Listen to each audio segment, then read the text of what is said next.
عم نحفر ليش في بيوت وفي ناس يعني كانوا يعيشوا بالكدا من شي 8000 سنة قبل نحن.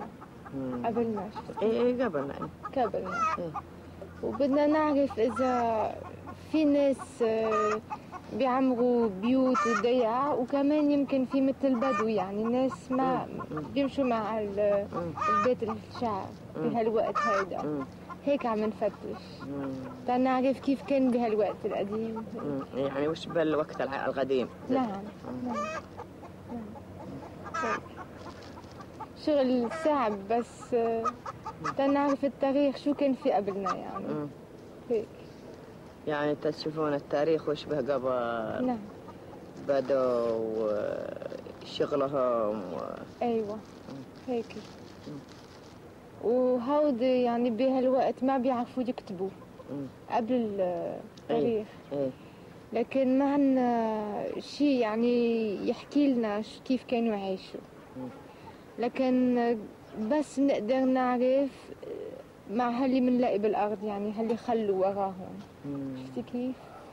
معناتها البيوت، معناتها العدم، هاللي أكلوا كبوا العدم.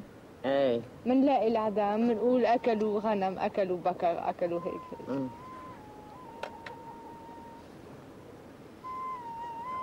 شكرا.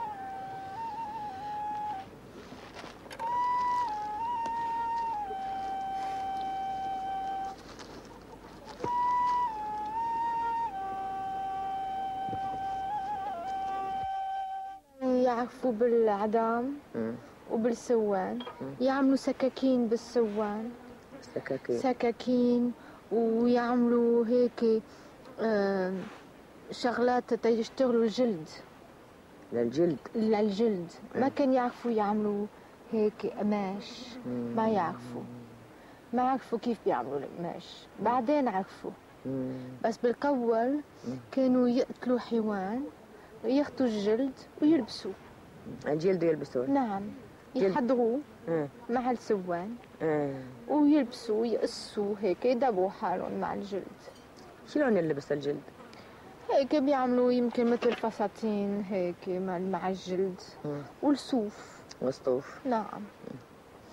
وما يعرفوا بالصناعة الحديد ما يعرفوا، بس السوان. نعم. وبالعدم كانوا يعملوا إبر وهيك اشغال يعني يقدروا يعيشوا يشتغلوا مع العدم والسوان والحجار والجلد. هيك بس فقيرين كانوا كتير. بس يدبروا حالهم. يعملوا النار مع السوان. نعم. انتو كمان بوقت القديم هيك ما هيك تعملوا قبل الكبريت؟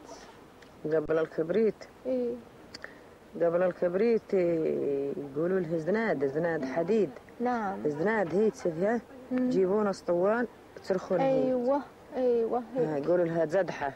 نعم. يتصرخونه ويعلزون النار. نعم.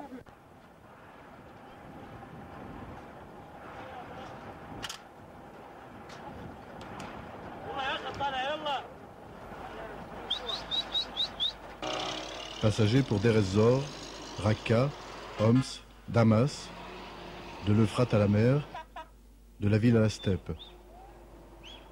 Nœud des routes et des pistes, Palmyre vit de l'enchevêtrement des itinéraires et de la confusion des époques. On aime à penser que les fantômes d'un autre temps viennent, eux aussi, visiter la ville-musée, le temps d'une escale, interroger les pierres auxquelles le vent n'a pu arracher toute leur mémoire. Un musée qui voudrait dire aux Bédouins leur fin prochaine, figé dans la cire des reconstitutions, qui raconte l'échec de Zénobie face à l'empereur Aurélien, après la splendeur des aristocraties et des divinités du désert.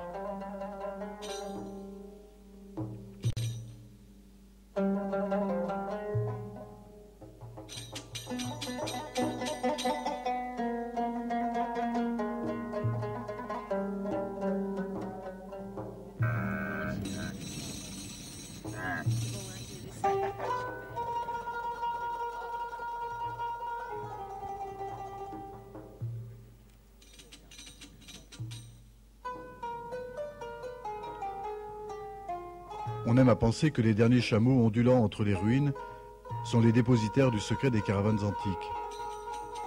Leurs ancêtres foulaient le sol non dallé, par respect pour leurs pattes, de la grande colonnade. Animal roi d'une cité dont on ne savait pas qui des djinns du désert ou de Salomon l'avait érigé. Bientôt 20 siècles que les armateurs de Palmyre ont su prospérer à la rupture de charge sur les routes de la soie, de la verrerie, des étoffes, de l'encens, louant leur étape, leur protection et leurs bêtes de somme, rêvant d'égaler les grandes civilisations voisines, Babylone, Marie, Athènes, d'affronter Rome, et après la mer des fêtes, de se blottir dans les restes de la légende jusqu'au mandat français.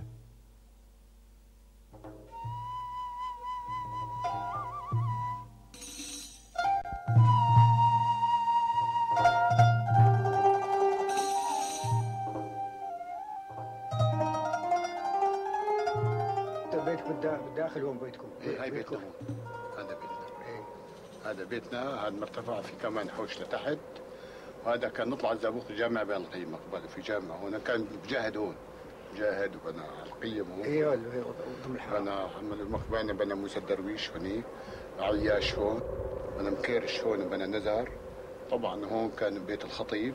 بيت الخطيب اللي يسكن الحادثة. بيت الخطيب البيت اللي لسه على هاي البيت هاي الخطيب، وهذا الزعابنا بالزاويه، هاي طاقه الزعابنا قبله بالزاويه. المعبد من برا لحسين الشليضه، حسين الشليضه كان مختاري لبيته من جوا يطلع لبرا. بعدين في عندك بنى بالخندق وكان قمر ظاهر. ايه هذول بنى ظاهر وبنى عرو كله برا، هذول عملوا بيوت برا، لان بعصر التركي كان البيوت جوا. اما بعصر فرنسا بنوا بيوت خارج صار برات المعبد صار في امان يعني. لذلك السوق هذا كله تابع بنى دعيبس وبنى عروق الشيخ محمد عبد الله، كلهم بيوتهم برا. بعدين زمان فرنسا كان في مكان السرايا هذا يقولوا لها، كان مستوصف مستشار عشاير برا. برات البيوت. وهذا كان سكنه. دار محمد فرجاني كان.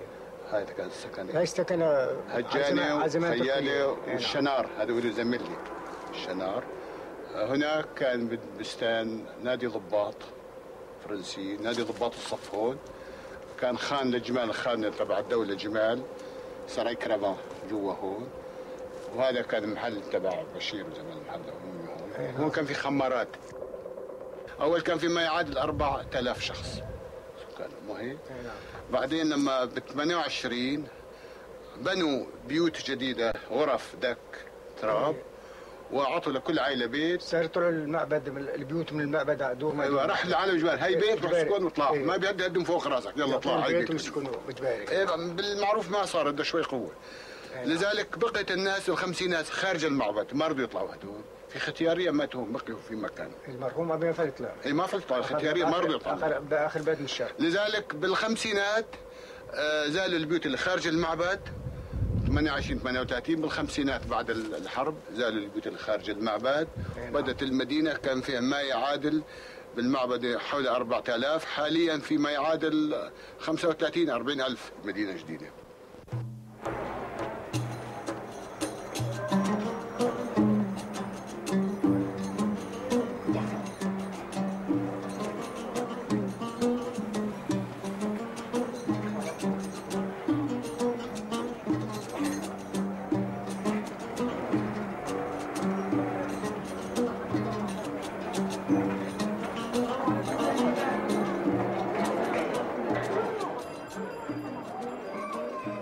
À Damas, cette confrontation encore possible de l'Antiquité et du présent, en face des splendeurs omeyyades, du modeste tombeau de Saladin, à l'orée du souk hamadiyé où la ville se déverse pour renouer avec l'Orient. Chaque cité possède également une clientèle d'origine rurale qui vient acquérir dans les souks l'outillage, l'artisanat, les articles de luxe que ne distribuent pas les épiceries locales. Mais pour comprendre l'entremise des caravansérails, il faut parcourir Alep et sa ceinture de portes et d'entrepôts qui font palpiter les échanges entre la steppe et la ville. Les khans, centres provisoires d'hébergement, bourses aux marchandises, ici manufacturées, là matières premières soutirées aux moutons, éternelle réserve de richesse et d'inquiétude. Car point d'errance sans cité où coulent les douceurs du monde, où s'écoulent les trophées péniblement arrachés dans la course aux nuages. Nomades ou semi-sédentaires, les populations de la Badia s'apprivoisent à la ville et lui fournissent au bonheur des saisons viande, laine et produits laitiers. Une relation fidèle s'établit entre les tribus et les khans, où elles trouvent un marché permanent pour leurs produits, des prêts sur l'honneur, des années difficiles.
Au sud-est, sur les rives de l'Euphrate, Deir ez-Zor, nouvelle capitale du pétrole, s'alimente quotidiennement de la steppe qui l'encercle.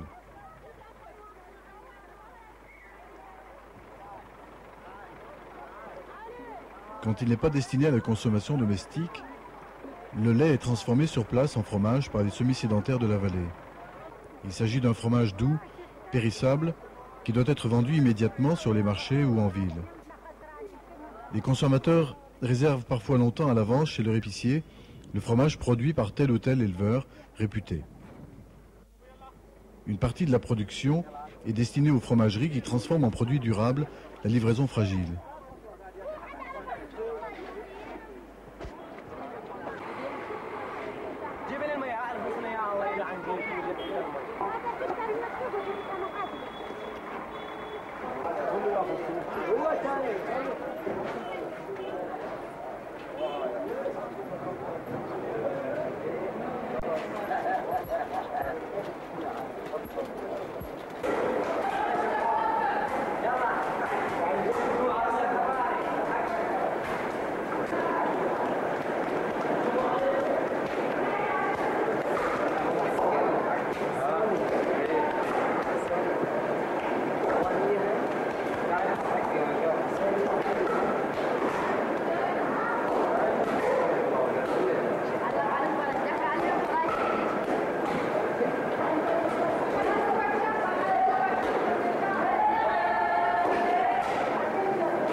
Caravansérail, quand l'Orient se part de l'orientalisme. Mais l'histoire a surtout le sens pratique. Elle a ponctué les grands axes du désert de camps de légionnaires romains et de ses nécessaires relais. À quelques heures de marche de Palmyre, Al-Labat, dernière étape avant la ville des dattes et des sources, accueille une installation bédouine permanente. La contradiction n'est qu'apparente. L'élevage intensif, les clôtures, le fourrage s'avèrent ici compatibles avec l'habitat traditionnel, qui permet de perpétuer la qualité des relations sociales d'antan.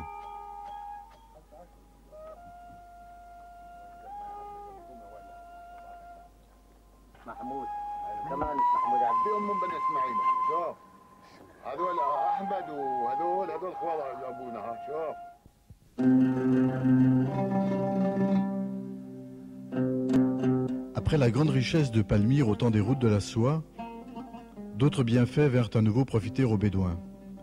Les pèlerinages vers la Mecque exigeaient de plus en plus de chameaux et de provisions qu'ils eurent la charge de fournir à la caravane du Hajj. La ville demeure l'un des centres de cet univers nomade qui a su, de l'Euphrate à l'Atlas, maintenir les déserts en état de civilisation. Elle rayonne aujourd'hui par sa production de dattes.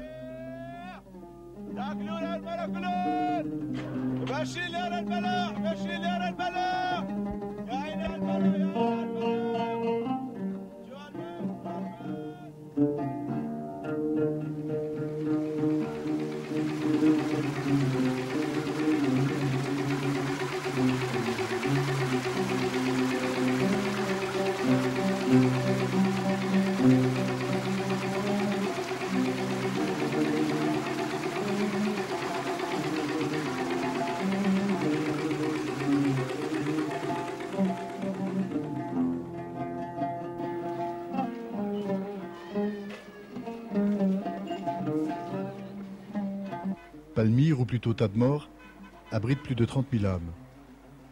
Comme toutes les oasis, elle entretient un élevage de proximité qu'un berger accompagne jusqu'aux frêles pâtures, disséminées au-delà de la vallée des tombeaux. Au retour, les bêtes se dispersent par petits groupes autonomes vers leur maison, où elles constituent l'apport quotidien en laitage et un stock de viande pour les fêtes. À moins qu'elles ne deviennent le noyau d'un troupeau plus important, que l'on confiera à un éleveur de la steppe. Les transactions se font bien entendu au marché bédouin, à l'extérieur de la ville.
Parmi les autres richesses séculaires, le sel extrait de la sépra et surtout le shnan, l'herbe à savon, que l'on transforme ici en soude et qui sera vendu aux savonneries d'Alep.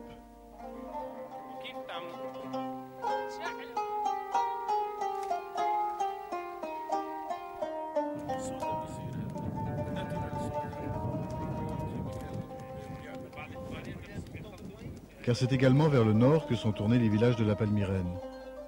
Mansoura, Raqqa, centre d'attraction pour l'économie de la steppe. El Koum, semblable de prime abord à d'autres petites agglomérations, recèle en plus des ressources agricoles liées à l'irrigation, un trésor qui ne peut se chiffrer qu'en milliers d'années, autour et en dessous de ces tertres.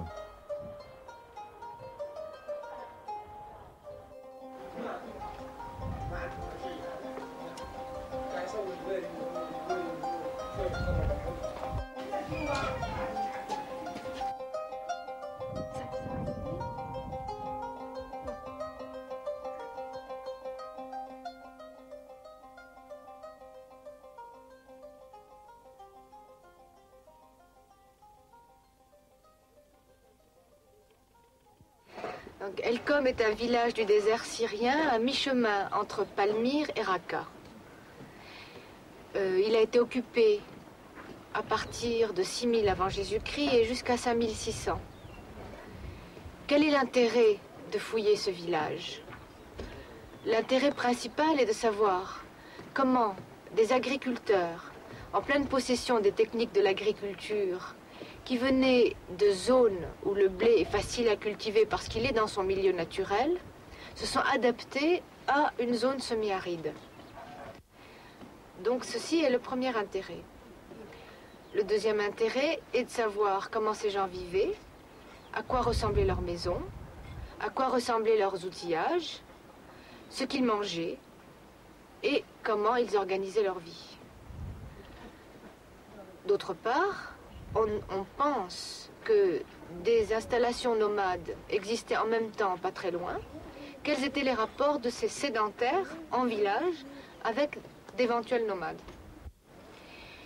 Sur le plan du village lui-même, ce sont des gens qui ont des techniques d'architecture très élaborées, qui construisent des maisons très bien faites, des maisons qui sont posées sur des socles surélevés, probablement pour les isoler de l'humidité, qui sont des maisons en briques moulées, posées sur des soubassements de pierre. Le principal caractère de ces maisons est l'utilisation du plâtre. Comme aujourd'hui, le plâtre sert à tout.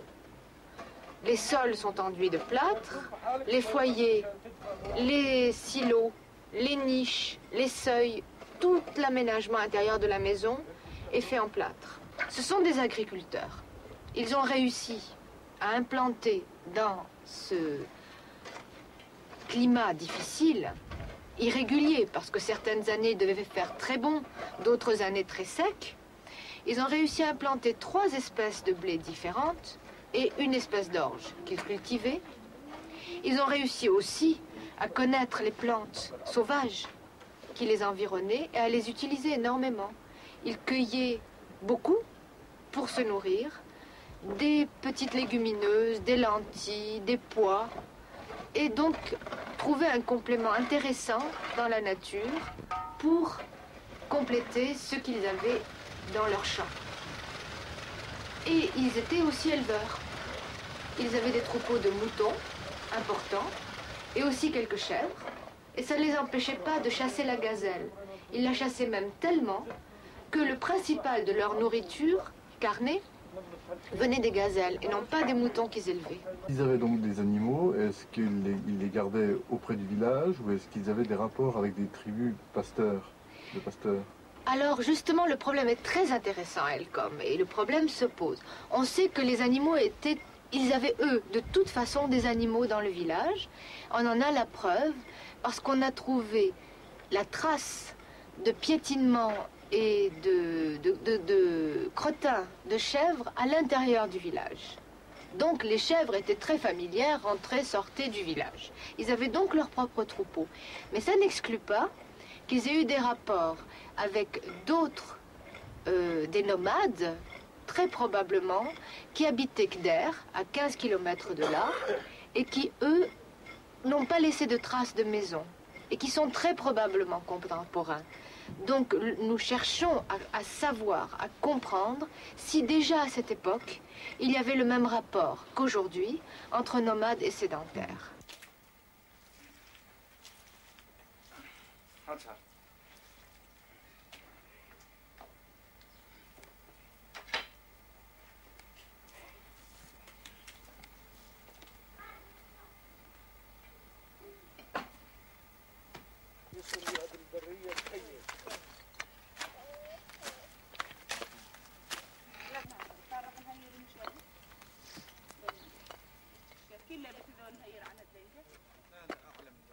Bien sûr, les paysages agricoles ou les techniques d'aujourd'hui n'expliquent pas tout. Il serait hasardeux de transposer les modes de vie actuels à l'organisation sociale des premiers villages et des premières tentatives d'exportation en zone aride de techniques mises au point dans les terres fertiles de l'Euphrate. Mais le postulat de l'ethnoarchéologie consiste à penser que l'observation d'une architecture actuelle, réelle et vivante, conçue avec les mêmes matériaux, plâtre, terre compactée, et selon la même technique que l'architecture ancienne, peut aider à comprendre et à reconstituer un monde disparu, à redonner une âme à ces vestiges muets.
depuis 1979 qu'une équipe pluridisciplinaire de la Maison de l'Orient à Lyon cherche à établir dans la cuvette d'Elcom les continuités de 8000 ans d'occupation de 2 sites, où 2 communautés distinctes auraient pu avoir des économies complémentaires, selon le schéma traditionnel sédentaire nomade. L'analyse actuelle des données semble, pour le moment, contredire cette hypothèse. Lorsque nous abordons le désert et la région d'Elcom, nous arrivons à une autre phase. Cette autre phase, c'est la conquête par des populations d'agriculteurs éleveurs de territoires nouveaux qu'ils avaient jusqu'ici négligés. Et maîtres désormais de leurs techniques agricoles, pastorales, ils vont affronter le désert, l'oasis d'Elcom notamment. Et l'intérêt, à travers les fouilles que nous faisons, c'est de voir comment ils se sont adaptés à cet environnement nouveau. On s'aperçoit que les premiers occupants, après une longue interruption de l'occupation d'Elcom depuis le Paléolithique, sont des agriculteurs. Ils arrivent avec leurs techniques, leurs plantes, leurs semences de céréales et construisent. C'est le cas du village d'Elcom. Et d'autre part, nous avons des sites comme Gdert notamment, qui sont le témoignage d'un nomadisme nouveau, qui n'est pas le nomadisme des chasseurs-cueilleurs qui a précédé l'agriculture, qui est ce nomadisme de producteurs. Ce sont ceux qui, justement, vont utiliser cette provision permanente que constitue le troupeau domestique pour jouer sur l'espace, y circuler, changer de pâturage et par conséquent affronter des conditions climatiques plus difficiles où il peut être quelquefois avantageux de changer, suivant les saisons, le terrain de pâturage. D'où une mobilité nouvelle. Et au fond, ce que nous essayons de faire, à partir des instruments lithiques que nous avons trouvés, des restes végétaux, des restes de faune, c'est de reconstituer petit à petit le tableau de ces proto-bédouins, si j'en puis dire, qui, côte à côte, avec des sédentaires bien installés, comme dans le village d'Elcom même, ont inauguré un nouveau mode d'existence et de nouvelles juxtapositions de groupes sociaux orientés différemment, qui sont un peu ce que l'on trouve de nos jours.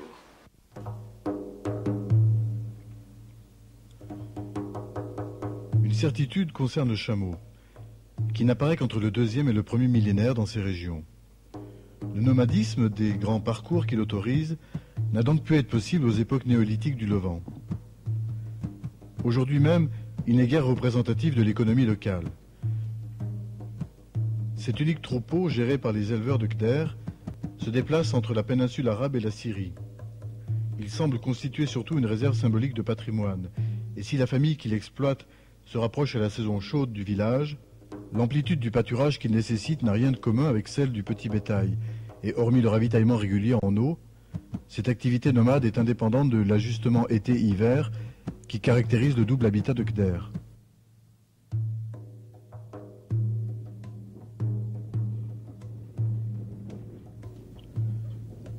La tribu qui domine dans la région est celle des Sba, branche de la confédération des Anazés. Leur territoire est vaste puisqu'il va de Homs à Der ez-Zor et que la moitié des membres de la tribu ont émigré dans le golfe arabo-persique, essentiellement au Koweït. La terre appartient à l'État, mais la tribu des Sba est riche. Elle possède 1 million de moutons et 10 000 chameaux. Le village qui s'impose brutalement au paysage désertique n'est habité en permanence que par quelques familles, auxquelles il faut ajouter celle du muezzin, de l'épicier et 2 instituteurs en hiver. Les autres familles sont des semi-nomades dont le déplacement est réglé par le rythme de la vie pastorale. La majorité des éleveurs arrivent en juin-juillet, au moment où l'approvisionnement en eau et les pâturages se raréfient, et quittent le village aux premières pluies. Cela explique la juxtaposition dans les unités d'habitation de constructions en dur que les pasteurs retrouvent et réoccupent après une absence de plusieurs mois, et de tentes. Mais cet équilibre tend à se modifier, comme en témoigne l'évolution de l'habitat d'une pièce unique, lieu de stockage associé momentanément à la tente, lieu d'habitation, vers un habitat complexe auquel viendra s'adjoindre un enclos pouvant à la fois accueillir le bétail, les tentes pliées pour l'été ou ouvertes pour l'accueil des hôtes, les activités culinaires.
نصير نشيل بهالزنابيل حتى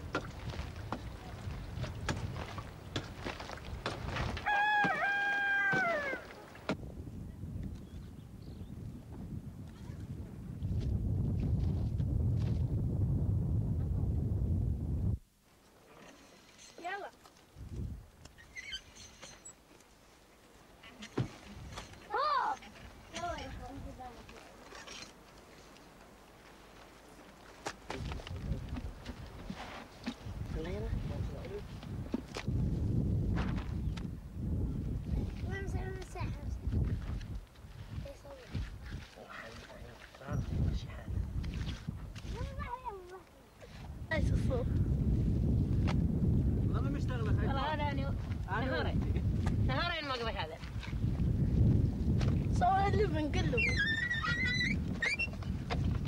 قاعد يصور. عندك واحد على التلفزيون؟ عندك واحد؟ لا موجود.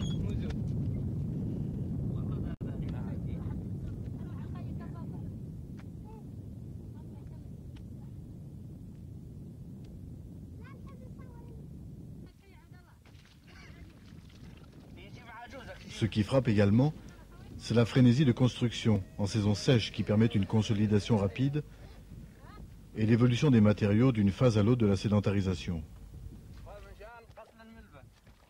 الدور عمرناها فيها من الحجر وبعضها لبن من الطين. الأولين من الطين وثانيا بعد شوي صار حجر في مقطع حجر هذا اللي قطعوا منها الحي والحوير عتيق بثار رحنا قلنا نجيب سيارات ونعمر الدور هذه منها. هسه عم تعملوا وهسه عملوه سمنت نعم. بس لو ظلين على الأول أحسن. أحسن نعم لو نظلين على الأول أحسن يا سيدي. مشان البرد والشوب. نعم. زلنا من مدة أبو 50 سنة. أول ما عندنا جمال والجمال تسرح وتروح وتجي وين ما صار الخير نروح معاها نشيل عليها. بعدين الجمال راحت كتلها الفلج والمحل. بعدين صار عندنا عمرنا وقمنا نفلح فلاحة عذي على المطر. بعدها صارت سيارات تركتورات وحيوانات يعني نربي حيوانات. Il ne faut donc pas se leurrer sur la tentation agricole et d'éventuelles conséquences sur la sédentarisation. La répulsion ancestrale pour le travail de la terre fait que, hormis des essais ponctuels, coton, tomates, aubergines, tournesols, en cultures irriguées, complétant l'agriculture sèche des fonds d'Oued, les éventuels bénéfices sont réinvestis dans les troupeaux. L'eau constitue également un revenu. Elle est gratuite pour ceux qui ont participé à l'installation de la pompe, payante pour les autres. C'est autour d'elle que se structure le village, garage, épicerie, mosquée, et par elle que le nomadisme de proximité est rendu possible. Rarement plus de 30 km autour de Gder, sauf les années de sécheresse, où l'on s'en va au-delà de l'Euphrate en Djéziré, ou dans le Haouran près de Damas. Comme pour tous les campements éloignés, c'est le tracteur ou le camion qui assure les ravitaillements. C'est ce qui permet entre autres au Mortar d'installer ses quartiers à quelques kilomètres du village. C'est d'ici qu'il règle les conflits internes ou les relations avec l'État, qui reconnaît son autorité conférée par le pouvoir tribal. Le jour où ces images ont été tournées, il venait de négocier avec des représentants du ministère l'aménagement de nouvelles terres agricoles et, avec son berger, les termes d'un nouveau contrat.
L'implantation de Kder, au passage des véhicules qui sillonnent le désert, voyageurs vers Palmyre ou Raqqa, transport de bétail ou de fourrage, lui permet de servir de base villageoise pour les transactions de la steppe et de rester orienté vers le pastoralisme, malgré l'adoption d'attitudes sédentaires et la progression certaine vers une urbanisation originale.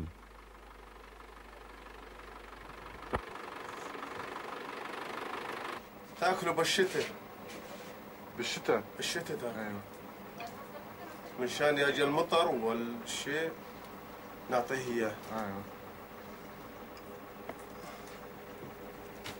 تبع سكر هذا. سكر. ايوه. شوندر. ايه.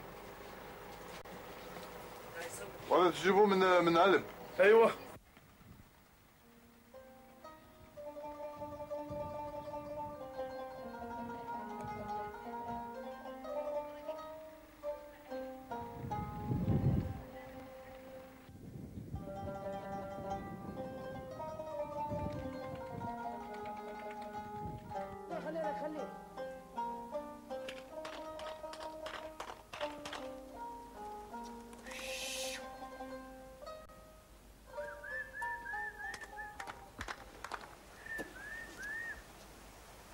يجيب الطير.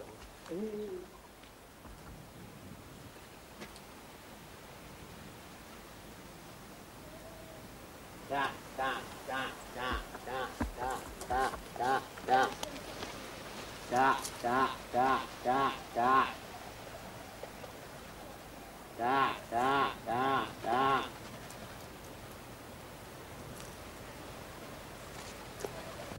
احكي لي كيف واش تشتغل؟ نسوي شبكة من شان الطير، نحطها بظهر الحمامة ونفلتها للطير، يجي الطير يقضبها، يعلق بشبكة وينزل، واحد ينزل واحد، واحد ينزل واحد لحتى ما ينزل بالأرض، نقضبهن لفلف الطير نشيله ونروح للشام. من بلد من الشام؟ تبيعه؟ نبيعه شيء 7000 ب10,000 مليون، مليون ونص. شوف على طيب الطير، شوف الطير شنو طيبه حسب نوع الطير. نوعه كويس ينباع كويس، نوعه مو كويس هاي نص الثمن. هاي نحطها بجناحها من هون الجنب الايمن، وهاي نحطها بالجنب الايسر،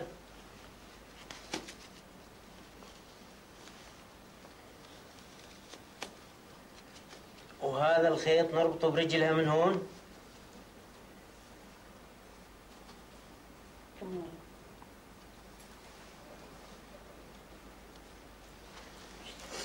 هاي جاهزة للانطلاق. أي مثل ما شفنا الطير زتيناها. يجي الطير يقضبها ينزل ينسوى.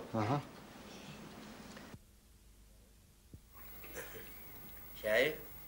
وتقطعها بالموسيج يا خيوم وترميها بسدها. شايف شلون صايرن طول بعضهم؟ هاك يلا اشتغل. خيط النايلون هاي البكرة هاي الخيط وين ما توني يبرم علينا عندك.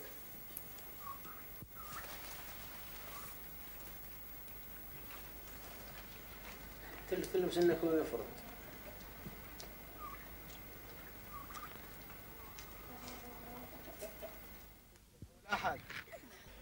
Peut-être la connaissance des savoir-faire traditionnels, leur transmission, continueront-ils à faire bon ménage avec ce qui pousse de nombreuses familles à rejoindre le village à la fin de septembre, l'école, dont les 7 classes accueillent depuis 1989 une centaine d'enfants.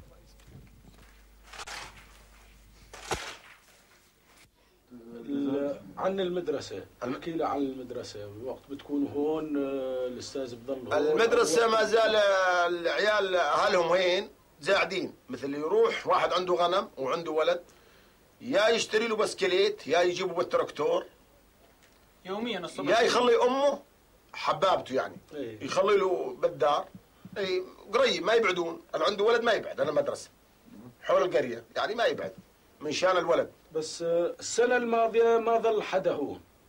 ما ظل غير نواطير. صار كان سنة محل وكل العالم مشى. نعم مشى. العيال اللي بالمدرسة وين راحوا؟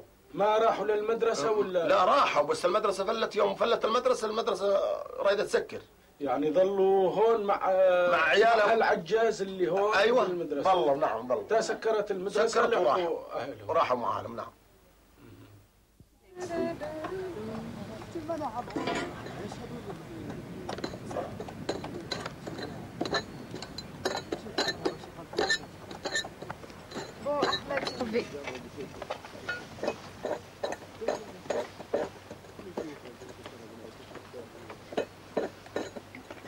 هيك كويس أحمد؟ Alors, les nomades, ils sont où? Les nomades? Ah, ils sont pas encore là. Ils vont arriver. Ils vont arriver les nomades. Alors là, vous en êtes où là maintenant? Eh bien là, on a dégagé 2 niveaux d'occupation et tous les 2 ont des maisons. C'est-à-dire que nous avons une maison qui s'est installée avec un espace extérieur où probablement les gens taillaient le silex, et une autre maison plus tard qui s'est installée en cassant la première qui était déjà en ruine, mais en perforant ses sols pour établir un mur de fondation. Et ce qui fait que pour le moment, on n'a pas de nomades à Kder. On les aura peut-être ensuite dans des couches plus anciennes, mais pour le moment, ce qu'on a, ce sont des maisons établies, bien construites comme à Alcom, avec des espaces extérieurs où les gens taillent le silex. Voilà ce que nous avons pour le moment. On attend les nomades.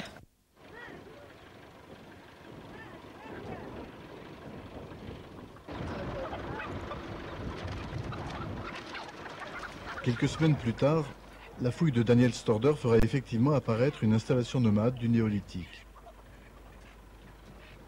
Il est finalement aussi difficile de définir les nomades d'il y a 8000 ans que ceux d'aujourd'hui.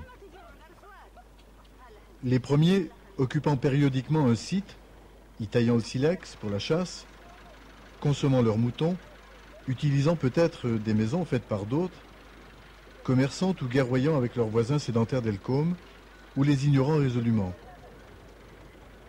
Ceux du Kder actuels sont éleveurs, se servent de l'habitat en dur comme d'un relais, dont la forme évolue au fur et à mesure que des contraintes familiales ou économiques leur imposent des séjours de plus en plus fréquents.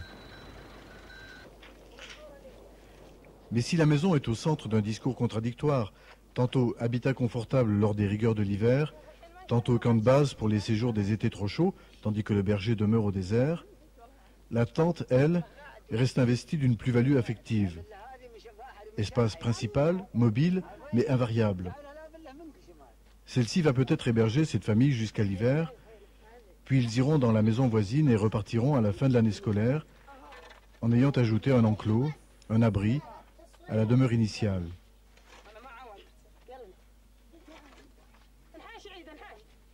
Filmés lors de leur arrivée et préoccupés du montage de la tente, ils n'ont pu nous répondre sur leurs projets immédiats. Nous savons pourtant que cette installation reproduit par les distances qu'elle respecte l'organisation d'un campement nomade, avec des limites souvent immatérielles, une orientation vers l'est face au premier soleil et contre les vents dominants, avec bientôt des rues par lesquelles ils pourront s'engouffrer.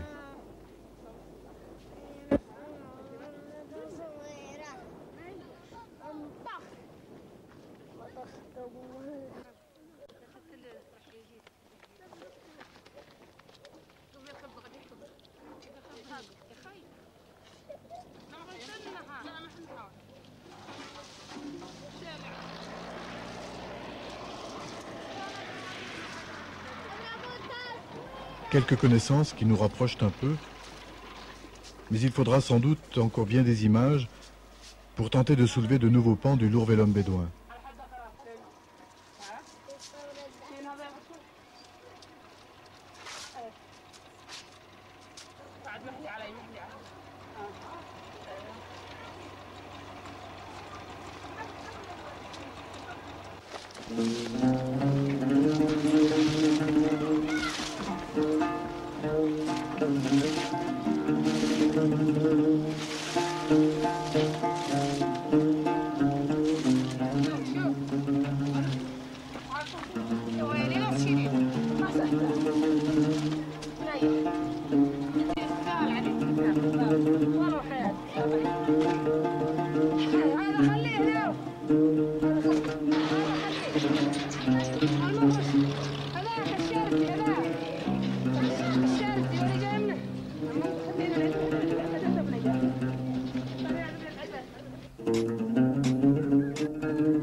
حسوان بالتمر اقبل عتايمة بزبدية سيد حالي بالمثالي فمبرد اللحبس حالي عقبل